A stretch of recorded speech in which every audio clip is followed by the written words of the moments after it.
उद्योगी व्यवसायीहरुसँग निरन्तर छलफल भइराखेको हुन्छ। कहिलेकाहीँ फर्मल लेभलमा हुन्छ, कहिलेकाहीँ इन्फर्मल लेभलमा पनि भइराखेको हुन्छ। मैले एउटा कुरा के पाएको छु कि मोस्ट अफ द बिजनेसम्यानहरु उनीहरुको एउटा मनोबल जुन छ त्यो अहिलेको चारैतिरको स्थिति हेर्दाखेरि खस्किएको जस्तो मलाई आभान हुन्छ।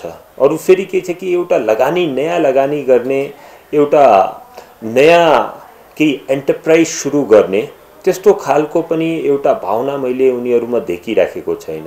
कहीं न तो कहीं यो लगानीको जुन वातावरण छ त्यो पनि कम्प्रोमाइज भएको जस्तो मैले पाइराखेको छु सबैसँग कुराकानी गर्दाखेरि।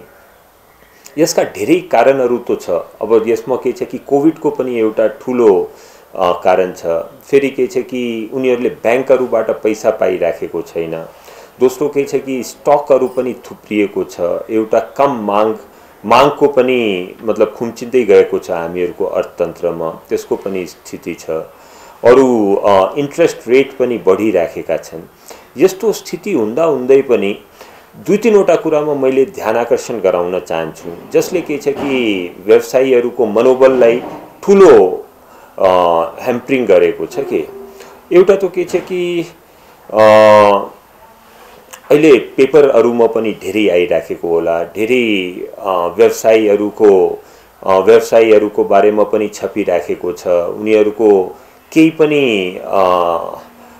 उनीहरुको अगेन्स्टमा केही पुख्ता सबूत नभएर पनि उनीहरुको छानबिनको क्रममा भएर पनि उनीहरुको मानमर्दनहरु भइराखेका छन्। त्यसले पनि एउटा स्थितिलाई अलिकति बिगारेको छ जस्तो मलाई लाग्छ। एउटा जसरी सम्झौता एउटा कुनै पनि गभर्नमेन्ट या निजी क्षेत्रको बीचमा जुन एउटा सम्झौताहरु हुन्छ या कन्ट्र्याक्ट हुन्छ त्यो डेभलपमेन्टको कामको लागि होला, कुनै ठेकापट्टाको लागि होला या फेरि हामीहरुको प्रोक्योरमेन्टको लागि पनि होला। त्यो सम्झौता जुन छ अर्थतन्त्रको लागि एउटा फाउन्डेसनको कुराहरु हुन्छ के। अब कुनै मान्छेले कुनै पनि निजी क्षेत्रको मान्छेले त्यस्तो खालको सम्झौतामा आफ्नो परिधि भित्र काम गरिराखेका छन्, राम्रो काम गरिराखेका छन् त उनीहरुलाई प्रोत्साहन गर्ने मलाई लाग्छ यो सरकारको एउटा कर्तव्य पनि हो। अरु अगर कहीं ढिलो गरिराखेका छन् त उनीहरुलाई सचेत गराउने, अगर परिधि बाहिर गएर काम गरिराखेका छन् त उनीहरुलाई वार्निङ दिने र परिधि भित्र लाउने हैन।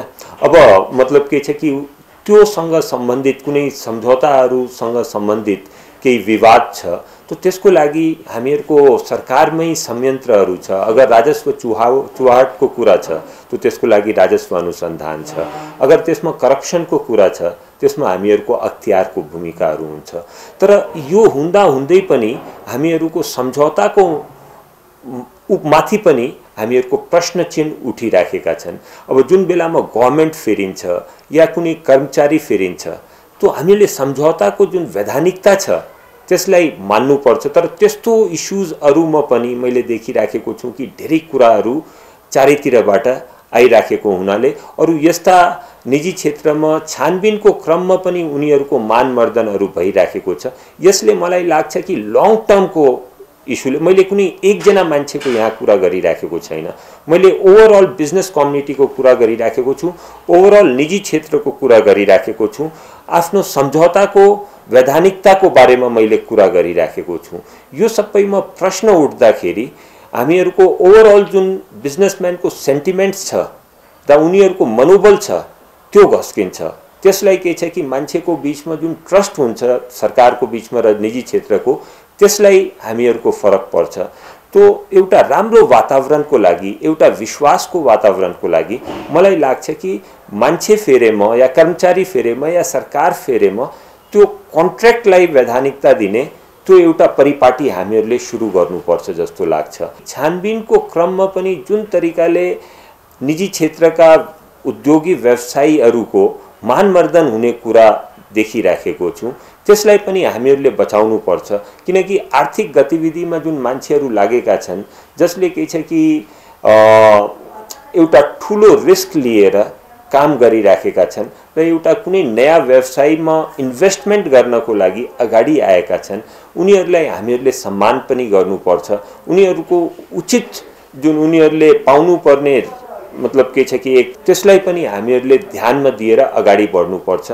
यो कारणहरू पनि छ कि in spite of all those kind of issues, कोभिडको इस्युज र हामीहरूका अर्थतन्त्रको प्रेजेन्ट स्थिति, यसमा पनि उनीहरूले सामना गर्नु परिराखेको छ। यसको कारणले गर्दा पनि मनोबल खस्केको जस्तो मलाई लाग्छ। तो यसमा म सबैको मतलब मिडियाको पनि सरकारको पनि ध्यान पुर्याउन चाहन्छु। यो तपाईले भन्नुभएको कुरा एकदम ही सान्दर्भिक किन छ भने एकातिर त हामीहरूले भनिराखेको छु विकासको खर्च भइराखेको छ। हामीहरूको विगतका केही वर्षहरूको तुलनामा हामीहरूको प्रतिशत हेर्ने हो भने धेरै प्रतिशतमा अन्तर आएको छैन। राजस्वको कलेक्सन भइराखेको छ। अलिकति इन्फ्लेसनको रेट बढेको छ। त्यो मतलब के छ कि अहिलेको दृष्टिकोणले गर्दा, अहिलेको फ्युलको प्राइसेसहरूले गर्दा, हामीहरूको इन्टरनेसनल वातावरणले पनि गर्दा, त्यो अरू फेरि जुन तरिकाले डिमान्ड पनि बढिराखेको छ त्यसले गर्दाखेरि पनि स्वाभाविक छ अलि जुन हामीहरूको इन्फ्लेसन भइराखेको छ।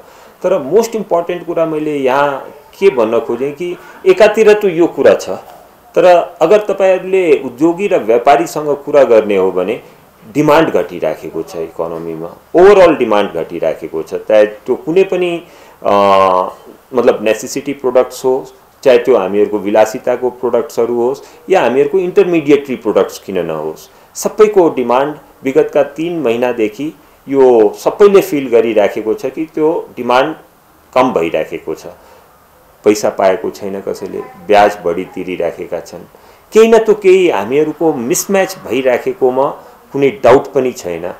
यसका मेन हिजो हामीहरूको छलफल हुँदाखेरि पनि मैले त्यहाँ पनि अर्थमन्त्रीज्यूको अगाडि, माननीय अर्थमन्त्रीज्यूको अगाडि मैले यो कुरा पनि राखेको थिएँ कि मेजर इश्यूजहरू जुन आइराखेका छन् त्यो ब्यालेन्स अफ पेमेन्टका इश्यूज आइराखेका छन्, लिक्विडिटीका इश्यूजहरू आइराखेका छन्, हामीहरूको आयातको प्रतिस्थापनाका इश्यूजहरू आइराखेका छन्। त्यो मतलब हामीहरूको मतलब फेस गर्नु ही परिराखेका छन्। जुन यो 2-3 वटा जुन सूचक छ त्यसले कभर गरेको छैन त्यो कुराहरूलाई। अरु त्यसले के छ कि व्यापारी र उद्योगीलाई एकदम मतलब एकदम ही मतलब उहाँहरूको बिजनेस गर्ने जुन एउटा मनोबल छ त्यसलाई फरक पारेका छ।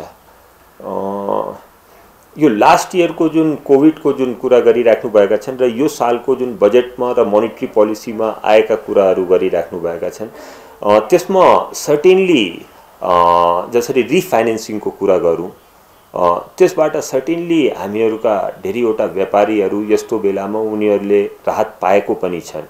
तर मलाई कहीँ कहीँ लाग्छ कि त्यो सबै कुराहरू इनफ छैन, किनकि जुन मतलब लिक्विडिटीको इश्यूजहरूको सामना भइराखेको छ, ब्यालेन्स अफ पेमेन्टको सामना भइराखेको छ र रिसेन्टली जुन 2-3 वटा अर्थतन्त्रलाई नै खुम्चाउने र ब्यालेन्स अफ पेमेन्टमा सरकारको तर्फले सहयोग गर्ने उहाँको जुन सोचाइ छ त्यसले के छ कि हामीहरूको विश्वास छ कि अर्थतन्त्रलाई नै खुम्च्याउने खालका यो सबै डाइरेक्टिभ्सहरू आइराखेका छन्।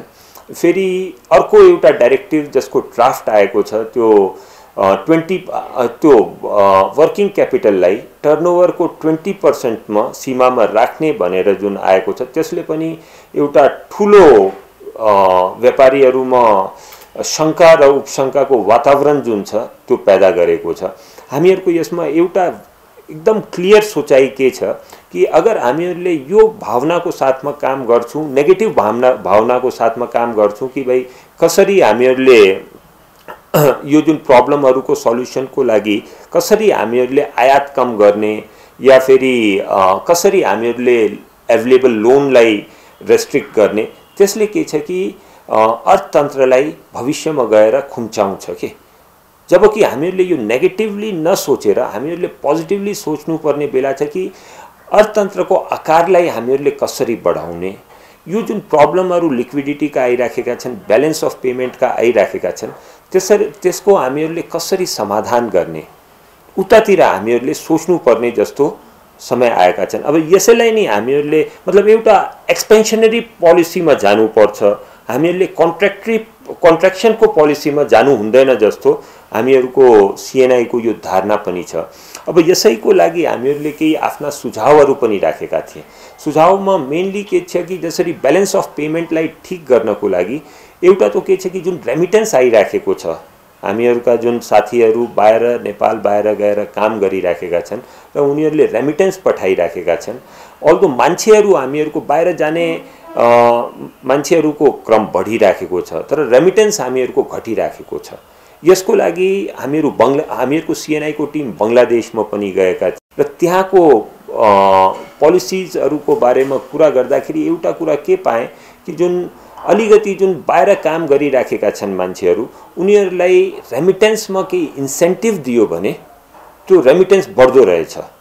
जसरी बङ्गलादेशले पनि र पाकिस्तानले पनि जुन रेमिटेन्स बाहिर काम गरिराखेका साथीहरूले जुन पठाइराखेका छन् त्यसमा उनीहरूले इन्सेन्टिभ पाइराखेका छन्। त हामीले पनि हिजो प्रपोज गरेको छौँ कि भाइ 2% जति रेमिटेन्समा इन्सेन्टिभ दिनुस् नि, यसबाट के हुन्छ कि उनीहरूको कस्ट आउँदैन। दोस्रो कुरा के छ कि उनीहरूले प्रोत्साहन पाइन्छ कि भाइ मैले अहिले यो हामीहरूको लिमिटेड समयको लागि आएको छ, let's send the money to Nepal. So त्यसले पनि सबैले प्रोत्साहन पाइन्छ। अरू देशको पनि आफ्नो अनुभव छ कि यस्तो इन्सेन्टिभ लाउँदाखेरि 20% देखि 40%सम्म त्यसको इमिडिएटली बेनिफिट भएको छ, इमिडिएटली रेमिटेन्स पनि बढेको छ। एउटा त हामीहरूले यो पनि कुरा गरे, रेमिटेन्सलाई नि प्रमोट गर्नको लागि यो आइपिओहरूमा जसले डलरमा रेमिटेन्स लिएर आउँछ उनीहरूले त्यसमा लगानी गर्दाखेरि केही प्रतिशत उनीहरूको लागि रिजर्भ गरिदियो भने उनीहरूको लागि लङ टर्म बेनिफिसियल पनि कुराहरू भइराखेका हुन्छन्। अरू फेरि के छ कि हामीले एक्सपोर्टमा त इन्सेन्टिभ दिइ नै राखेको हुन्छौँ र एक्सपोर्टको पनि मेन उद्देश्य के छ कि डलर हामीहरूको नेपालमा भित्रियाउने हो। जब यिनीहरूले पनि त्यो काम गरिराखेको छ त त्यसले पनि अलिकति मतलब उनीहरूले पनि प्रोत्साहन पाइन्छ इन्सेन्टिभबाट। यसले अर्थतन्त्रमा धेरै फरक पार्छ, ब्यालेन्स अफ पेमेन्टमा धेरै फरक पार्छ। दोस्रो कुरा हामीहरूले अरू पनि के भनेको थिएँ कि आज इन्डियामा पनि एक्सपोर्ट भइराखेको छ सामानहरूको, तर इन्डियाको एक्सपोर्टमा इन्सेन्टिभ पाइराखेका छैन। सो हाम्रो एउटा के सुझाव थियो कि इन्डियाको एक्सपोर्टमा पनि भ्याल्यु एडिसनको आधारमा हामीहरूले इन्सेन्टिभ दिनुपर्छ जस्तो लागिराखेको छ। त्यो पनि हामीहरूले आफ्नो तर्फबाट सुझाव दिएका थिए। अब त्यही तरिकाले सरकारले एउटा नियम के लिएर आएको थियो कि अगर कसै एनआरएनले नेपालमा आएर डिपोजिट गर्न चाह्यो भने त्यो उनीहरूको एक्सेप्टेबिलिटी हुन्छ र एउटा राम्रो रेट पनि उनीहरूले पाइराखेको छ। तर कहीँ हामीले देखिराखेको छ त्यसको राम्रो रिस्पोन्स आउन पाएको छैन। त्यसलाई हामीहरूले मार्केटिङ गर्न हामी उनीहरूको यहाँ पुगेर यसको बेनिफिट्सहरू उनीहरूलाई हामीहरूले कम्युनिकेट गर्न पाएमा, अवेरनेस क्रिएट गर्न पाएमा मैले यसलाई पनि एउटा ठुलो पोटेन्सियलको तरिकाले हेर्छु। अरू यसमा जुन केही न केही सानातिना प्राविधिक समस्या पनि छ, त्यो प्राविधिक समस्या सल्भ गर्न सकिन्छ, त्यसमा ठुलो कुरा होइन, त्यसलाई सहजीकरण पनि गर्न सकिन्छ। कम हुने एउटा ठुलो के कारण छ, भन्सारमा जुन भ्यालुएसनको किताब पठाइराखेको हुन्छ कि अब त्यो किताबमा जुन भ्यालुएसन गरेको हुन्छ त्यो कहिलेकाहीँ कम पनि हुन्छ, कहिलेकाहीँ बढी पनि हुन्छ। त्यसलाई रेफरेन्स रेट मानेर अरू सबै जति पनि इम्पोर्टहरूमा उनीहरूले भ्यालुएसन गरेर त्यसको बेसिसमा भन्सार लिइराखेको हुन्छ। त्यसले पनि हामीहरूको इकोनोमीमा धेरै विकृतिहरू पैदा गरेका छन्। सो डब्ल्युटिओ को पनि के मान्यता, जसको हामीहरू मेम्बर पनि छौँ, मान्यता छ कि कारोबार मूल्यलाई हामीहरूले त्यसको बेसिसमा भन्सारहरू लगाउनु पर्छ। अब कुनै कारोबार मूल्य अगर बाइ द वे भन्सारले लाग्छ कि यो ठिक छैन, उनीहरूसँग जहिले पनि प्रावधान छ कि 5% थप गरेर त्यो सामान किन्ने प्रावधान पनि छ। तो यो कारोबार मूल्यले अगर हामीले मान्यता दिएर काम सुरु गर्छौं तो मलाई पूरा विश्वास छ कि यो रेमिटेन्सको पनि यसले बढाउँछै, किनकि यो अन्डर भ्यालुएसन ओभर भ्यालुएसनले पनि रेमिटेन्समा फरक पारेका हुन्छ। अर्को जुन ठुलो समस्या हामीहरूले देखिराखेको छौं त्यो लिक्विडिटीको पनि समस्या छ। आज के छ कि तरलताको अभाव छ और तरलताको अभावको कारणले गर्दा हाम्रा साथीहरू बिजनेसम्यानहरूले नयाँ लोन लिनु पर्यो या इभन हामीहरूको पुरानो लोनहरूलाई रिन्यू गर्नु पर्यो। तो बैंकहरूले आनाकानी गरिराखेको छ, किनकि उनीहरूको पनि लिक्विडिटी रेशियो 90% या 90% को माथि नै छ। तो यसमा पनि हामीहरूले 2-3 वटा सजेसनहरू के दिएको थिएँ भने जुन हामीहरूको आजको दिनमा लिक्विडिटी रेसियोको जुन गणना गर्ने एउटा प्रोसेस छ त्यसमा के छ कि डलरको डिपोजिट र डलरको लोन पनि त्यसमा सम्मिलित गरेको छ। धेरै इन्टरनेसनल म एउटा यो पनि पाए इन्टरनेसनल अरू देशहरूमा यो पनि पाएको छ कि यस्तो लिक्विडिटी रेसियोको गणना गर्दाखेरि डलरको जुन लोन छ र डलरको जुन डिपोजिट छ त्यसलाई त्यसमा गणना गरेको छैन लिक्विडिटी रेसियो कन्ट। तो त्यसमा अगर हामीहरूले नेपालमा पनि लिक्विडिटी रेसियोमा त्यो डलरको पोर्सन हटाइदियो भने तो करिब के छ कि 50 देखि 80 अरब रुपियाँ जुन छ हामीहरूको बैंकिङ सेक्टरमा आउँछ। अर्को समस्या के छ कि जुन ठुलो समस्या जुन हामीहरूले देखिराखेको छौं त्यो विकास खर्चको एक्सपेन्डिचरको पनि हो। त्यो पनि हामीहरूको समयमा जहिले पनि हुन पाएको छैन। तर अहिलेको स्थितिलाई हेर्दाखेरि अगर हामीहरूले त्यो जति पनि गभर्नमेन्टले जुन रेभेन्यूजहरू उठाइराखेका छन्, राजस्व उठाइराखेका छन्, त्यसको 20% पनि बैंकिङ सेक्टर कमर्शियल बैंक्सहरूमा राखिदियो भने त्यसले पनि यसले सहयोग दिन्छ जस्तो मलाई लागिराखेका छन् के आफ्नो करेन्ट अकाउन्टमा राखेर त्यसले बैंकहरूलाई अझै कर्जा प्रवाह गर्न र सही ठाउँमा कर्जा प्रवाह गर्नमा मद्दत पनि मिल्छ, त्यो हामीहरूको धारणा छ। अरु हामीहरूको यो तो इस्यु हिजो पनि उठेको थियो कि डेभलपमेन्ट प्रोजेक्टहरुमा कसरी हामीहरूले क्यापिटल एक्सपेन्डिचरलाई बढाउन सकौं। त्यसको लागि एउटा मोनिटरिङको राम्रो संयन्त्र अगर गभर्नमेन्टले तयार गर्न पायो भने, अलिकति मन्त्रालयहरूलाई समयमै ही प्रेस गर्न पायो भने त्यसले पनि हामीहरूको यो तरलताको जुन पोजिसन छ त्यो बेटर हुन्छ र बैंकहरुसँग पनि लोन दिने जुन फन्ड्सहरु छ त्यो पनि बढ्छ जस्तो हामीहरूलाई लागेको छ। यो सबै सजेसन्सहरु हामीले हिजो दिएर पनि आएको छौं तरलता र लिक्विडिटीको इश्युजलाई ह्यान्डल गर्न। हामीले दुईवटा सजेसन दिएको छौं। बेसिकली एउटा त लङ टर्म सजेसन त के छ कि हामीहरूले खरिद ऐनलाई नै एकपल्ट स्टडी गरेर अरु होल प्रोसेस जुन छ हामीहरूको खर्च गर्ने क्यापिटल एक्सपेन्डिचर गर्ने होल प्रोसेसलाई नै एकपल्ट रिभ्याम्प गर्नुपर्ने आवश्यकता छ। त्यो त एउटा लङ टर्मको सजेसन त छँदैछ। तर दुईवटा जुन मैले फेरि एकपल्ट रिपिट गर्छु जुन सजेसन दिएको छु, जुन गभर्नमेन्टले राजस्वहरू उठाइराखेका हुन्छन् त्यसमा 20% पनि अहिले त सबै राष्ट्र बैंकमा राखिराखेका छन्, अरु क्यापिटल एक्सपेन्डिचरमा टाइम लागिराखेको छ, त्यसमा 20% पनि कमर्शियल बैंकहरुमा राखिदियो भने तो त्यसले के छ कि तरलता तो इकोनोमीमा आइहाल्छ नि। तो त्यसको लागि पनि हामीले रिक्वेस्ट गरेको छौं कि भाइ अब जे प्रतिशत गभर्नमेन्टले फिक्स गरेर त्यसलाई कमर्शियल बैंकमा लिएर आउनु पर्यो, एक नम्बर। दोस्रो के छ कि मैले पहिले पनि भने कि यो डलर वाला जुन कुरा छ नि, यो डलरको डिपोजिट र लोनलाई लिक्विडिटी रेशियोमा गणना नगर्ने गरी त्यो काम गर्नु पर्यो कि त्यो लिक्विडिटी रेशियो अमेन्ड गर्नु। त्यस्तो गभर्नमेन्टले बीचबीचमा स्टेप पनि लिएको छ। पहिले लोकल डेभलपमेन्टमा लोकल मतलब यो स्थानीय सरकारको जुन बैंक अकाउन्टमा जुन छ नि पैसाहरू प्रवाह भइराखेको थियो त्यसमा 50% मात्रै त्यसलाई गभर्नमेन्टले लिन सक्ने जुन छ मतलब त्यो गणनामा लिक्विडिटी रेशियोको गणनामा 50% मात्रै लिन गर्ने गरेको थियो। तर बीचमा उनीहरूले एउटा सर्कुलर निकालेर 50% को ठाउँमा 80% गरिदियो। त्यसले पनि बैंकहरूले र व्यापारीहरूले ठूलो रिलिफ पाएको छ। सो यस्ता खालका कदमहरू अरु पनि लिन सकिन्छ जसबाट के छ कि लिक्विडिटी हामीहरूको बैंकिङ सेक्टरमा जान्छ, अरु बैंकिङ सेक्टरले त्यसलाई के छ कि व्यापारीहरूलाई दिन सकिन्छ। अहिले यहाँ हामीहरूको सीएनआई को अफिसमा आउनु भन्दा पहिले गाडीमा मैले एउटा भिडियो देखिराखेको थिएँ। ब्रिटेनको बेलायतको प्रधानमन्त्रीज्यूको जुन पार्लियामेन्टमा उहाँले आफ्नो कमेन्टहरू गरिराखेका थिए कि उहाँले भन्नुभयो कि अब हामीहरूले संक्रमणको साथमा मतलब काम गर्ने र संक्रमणको साथमै यसलाई हामीहरूले ट्याकल गर्ने अब अगाडि बढ्नुपर्छ। उहाँले दुई तीनवटा कुरा गर्नुभयो कि अहिले जति पनि वर्क फ्रम होमको जुन कन्सेप्ट छ त्यो उहाँले भन्नुभयो कि अब त्यसलाई हामीहरूले खत्म गरेर अब सबैलाई अफिसमा आउनको लागि हामीले प्रेरित गर्नुपर्छ।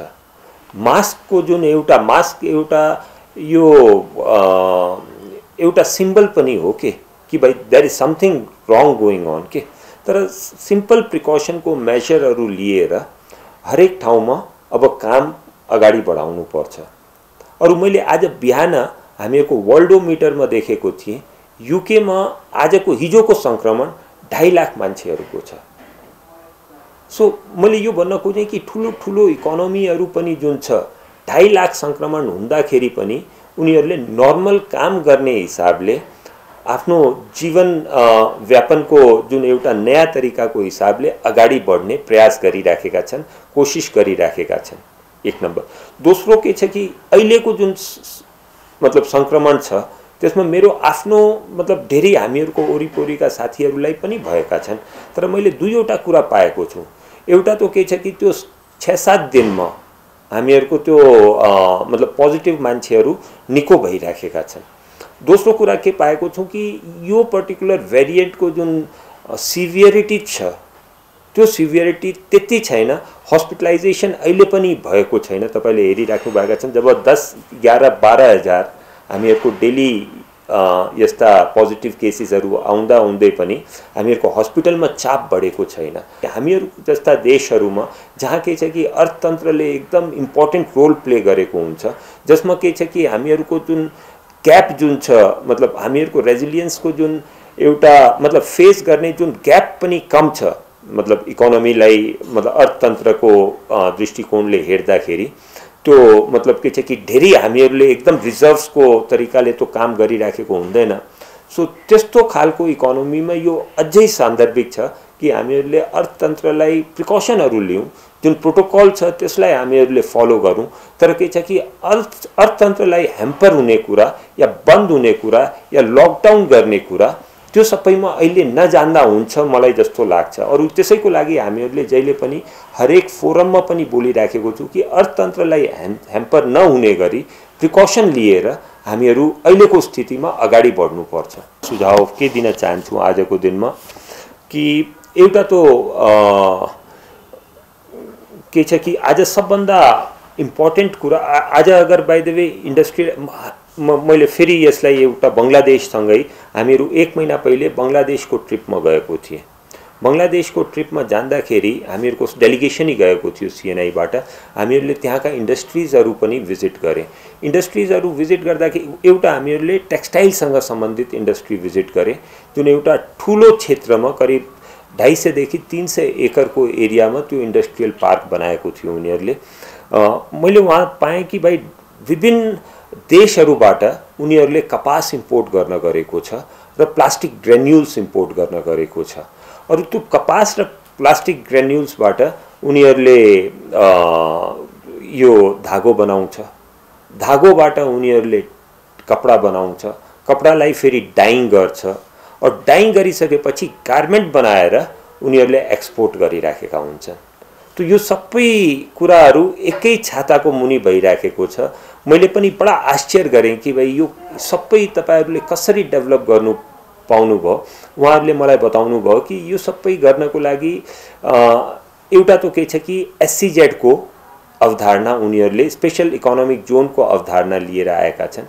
स्पेशल इकोनोमिक जोन्स जुन छ त्यो गभर्नमेन्टले ही मतलब के चाहिँ प्राइवेट सेक्टरले नै चलाइराखेको छ गभर्नमेन्टसँग परमिसन लिएर। अरु गभर्नमेन्टले एक्स्ट्रा अर्डिनरी आफ्नो पोलिसीमा चेन्ज गरेर एक्स्ट्रा अर्डिनरी इन्डस्ट्रियलिस्टहरूलाई दिएको छ। जसरी के छ कि त्यो स्पेशल इकोनोमिक जोनमा कसैले पनि अगर इन्डस्ट्री स्थापना गर्न चाह्यो भने उनीहरूले 10 वर्षको इन्कम ट्याक्सको रिलिफ पाइराखेका छन्। सो यहाँ नेपालमा सबभन्दा ठुलो प्रब्लम के भइराखेको छ कि ल्यान्डको अवेलेबिलिटी एउटा इश्यूज छ इन्डस्ट्रिजहरुको लागि। कुनै इन्डस्ट्री स्थापना गर्नु पर्यो अरु त्यसको लागि सबभन्दा ठुलो इन्भेस्टमेन्ट गर्नुपर्छ आजकल ल्यान्डमा गर्नु परिराखेको छ के। सो त्यो एससीजेड को कन्सेप्ट छ र एउटा के छ कि गभर्नमेन्टले क्रिएट गरेको छ आफ्नो पोलिसीजहरुबाट। त्यसले उनीहरुलाई धेरै मनोबल पनि प्राप्त भएका छन् र पोलिसी पोइन्ट अफ भ्यूमा उनीहरुलाई प्रतिस्पर्धी बन्नमा पनि धेरै फाइदा भइराखेको छ। एनर्जी पनि उनीहरुलाई सजिलोसँग पाइराखेका छन्। गभर्नमेन्टले सब्सिडाइज गरेर इन्डस्ट्रीहरुको लागि एनर्जी पनि दिएको छ। सो एउटा वातावरण इन्डस्ट्रियलाइजेसनको बन्नको लागि बन्न गएको छ जसमा के छ कि निजी क्षेत्रले पनि खुलेर लगानी गर्न पाएको छ के। सो त्यस्तो खालको एउटा availability of land, SEZ operated by private people, special extraordinary incentive to the organization, त्यो सबै गर्यो भने मलाई लाग्छ कि इन्डस्ट्रियलाइजेसन नेपालमा पनि डेभलप हुन सक्छ। दोस्रो कुरा के छ कि बंगलादेशमा करिब 50-60 उनीहरूले इन्डस्ट्रिजहरूलाई टार्गेट गरेर उनीहरूको लागि स्पेसिफिक पोलिसी बनाएको छ के। मतलब आज मैले के जसरी के छ कि टेक्सटाइलको बारेमा भइहाल्यो, गार्मेन्ट्सको बारेमा भइहाल्यो, सबैका चुनौती फरक फरक छ के। अब त्यो चुनौतीलाई गभर्नमेन्टले त्यो सम्झेर अब टेक्सटाइलको लागि उनीहरूलाई के सुविधा दिनु पर्यो, उनीहरूको लागि के वातावरण बनाइदिनु पर्यो, त्यस्तो स्पेशल रणनीति टेक्सटाइल इन्डस्ट्रीको लागि मात्रै उनीहरूले अगाडि बढाएको छ, धागो इन्डस्ट्रीको लागि बढाएका छन्, गार्मेन्ट इन्डस्ट्रीको लागि बढाएको छ, फार्मास्युटिकल्सको लागि बढाएका छन्। यस्ता 50 वटा इन्डस्ट्रिजलाई आइडेन्टिफाई गरेर उनीहरू अगाडि बढिराखेका छन्। तर समहाउ नेपालमा हामीहरूले एउटै पोलिसीबाट, एउटै एक्टबाट हामीहरूले सबैलाई कभर गर्न खोजिराखेको छौँ, जुन मलाई लाग्छ कि त्यो एकदम पोसिबल हुँदैन जस्तो छ। नेपालमा CNI को पनि के प्रयास छ अबको दिनहरुमा कि स्पेसिफिक इन्डस्ट्रीमा त्यसको लागि दूरगामी एउटा भिजन के हुन सक्छ, अरु त्यो भिजन को प्राप्तिको लागि के गभर्नमेन्टबाट सहयोग चाहिन सकिन्छ, गभर्नमेन्टले यसलाई कसरी फेसिलिटेट गर्न चाहन्छ, त्यसमा हामीहरूले काम गरिराखेको छौं। सेक्टर स्पेसिफिक अब हामीहरूले स्पेसिफिक सजेशन्स हामीहरू गभर्नमेन्टलाई दिने प्रयास गरिराखेको छौं। त्यसबाट मलाई लाग्छ कि इन्डस्ट्रिजहरूलाई अगाडि बढ्नको लागि पनि मद्दत मिल्छ होला।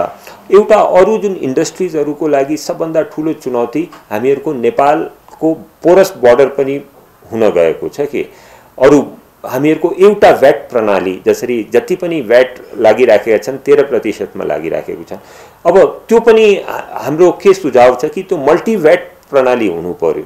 म केही मतलब सामानहरूको एक्जाम्पल पनि दिन चाहन्छु। आज बोर्डरको पारी जुन छ हामीहरूको भारतमा, छिमेकी राष्ट्र भारतमा, यो तपाईले टेक्सटाइलमा हेर्नुस् 5% को व्याट छ। हामीहरूको फूड ग्रेन्सहरुमा पनि 5% को व्याट छ। तर आटामा भनौं नि 5% को व्याट छ। यस्ता थुप्रै प्रोडक्ट्सहरु छन् जसमा हामीहरूको धेरै कम व्याट छ।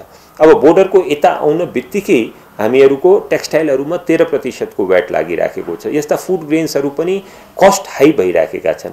सो धेरै मान्छेहरु त जुन छ कि उतातिर गएर सामान किनेर नेपालमा लाउन त सजिलो छ, सजिलो पनि, अरु फेरि उनीहरुको फन्डामेन्टल राइट पनि हो। अब कसैले गएर अगर कसैले एउटा जुत्ता पनि लिएर आउँछ त्यसमा पनि फेरि 5% व्याट छ। अब लिएर आउँछ त कसैलाई रोक्ने त मलाई लाग्दैन कि अधिकार पनि हुनुपर्छ या त्यो। तर हामीहरूले यसलाई अरु यसबाट के छ कि ठूलो मात्रामा हामीहरूको जुन डिमान्ड छ नेपाली सामानहरूको त्यो घटिराखेको छ। अब यस्तो कुराहरुमा के छ कि त्यो सेक्टर स्पेसिफिक सामानलाई हेरेर हामीले मल्टी व्याट प्रणाली लागू गर्न पायो भने मलाई लाग्छ कि नेपालको सामानको कन्जम्पसन ही बढ्छ के। अरु एउटा एक्जाम्पल ही दिउँ कि आज टेक्सटाइलमा पनि 5% ही हुनु पर्यो। अगर इन्डियामा 5% छ, हामीले डिजल पेट्रोलको कुरा गरिराखेको हुन्छौं कि इन्डियामा अगर सस्तो भयो भने नेपालबाट डिजल पेट्रोल इन्डिया गइहाल्छ, और इन्डियामा सस्तो भयो भने। तर त्यो त्यही सेम कुरा जुन छ नि हामीहरूले इन्डस्ट्रियल प्रोडक्ट्समा किन लागू गर्न सक्दैन? अगर इन्डियामा अगर 5% छ भने हामीहरूको नेपालमा पनि 5% ही व्याट गरौँ नि। त्यही भएर त हामीहरूको इन्डस्ट्रिजहरु मतलब प्रतिस्पर्धी हुन्छ र उनीहरूले सामानको प्रतिस्पर्धा गर्न सकिन्छ। सो यो सबै कुराहरुलाई पनि ध्यानमा राखेर इन्डस्ट्रियलाइजेसनलाई पछ्टाउने गरेर हामीले पोलिसीहरु बनाउनु पर्छ जस्तो लाग्छ।